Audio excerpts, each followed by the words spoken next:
Good afternoon, student. In last sessions we have studied about the plant nutrition. In plant nutrition we have seen the process of photosynthesis, its chemical equation, then we have seen steps involved in the process of photosynthesis, then we have seen that the site of photosynthesis, and then we have seen conditions necessary for the process of photosynthesis. Now today we are going to start with a new subtopic, and that is nothing but nutrition in animals or animal nutrition. In animal nutrition we are going to start. See, animal nutrition is a heterotrophic mode of nutrition. So animals are dependent on other animals or animal products for their food to survive, that we have discussed. Okay, I have given you examples also. So with that we are going to find out that how actually they obtain their food. So first we are going to see that nutrition in unicellular organisms or unicellular animals like amoeba. So how amoeba obtains its food from the surroundings. We know that amoeba found in water, in damp places or in water. So amoeba lives in water, so whatever the very small organisms, smaller than amoeba, so very small organisms are the food for this amoeba. So these are nothing but phytoplanktons or zooplanktons. These are very minute, very small organisms which are found in the water. So these are actually the food for the amoeba, and we already have studied the structure of amoeba. It is irregular in structure. Anyhow it has its structure, and very few cell organelles are present in the body of amoeba, as it is unicellular animal made up of just one single cell. So this has very limited cell organelles inside it, and in that it has the nucleus, it has food vacuole, and it has a contractile vacuole with the cytoplasm inside it, and surrounded by cell membrane. As there is no cell wall, as this is animal, there is no cell wall. It has the nucleus, it has the cell membrane, it has the food vacuole, and it has a contractile vacuole.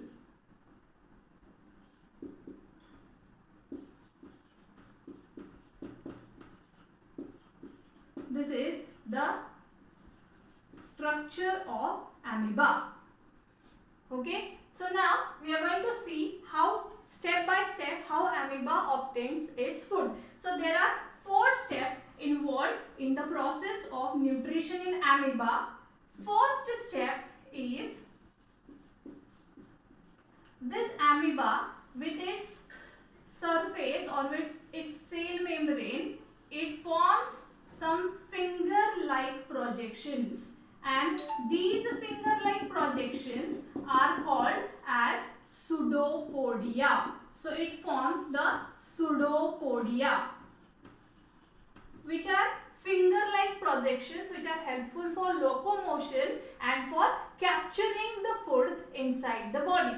So these are the locomotory organs and the food capturing organs in the amoeba, called as pseudopodia. Now in step 2, this amoeba recognizes that on which side of its body the food is present, and it turns towards that side and try to capture, suppose this is its prey, and try to capture that prey with the help of pseudopodia. So goes near to that prey and try to capture with the help of pseudopodia. Then in step 3, this amoeba with the help of its pseudopodia, it surrounds its pseudopodia around the prey and try to catch the prey inside the body. This is how. And then in step 4, it takes the prey inside inside the body.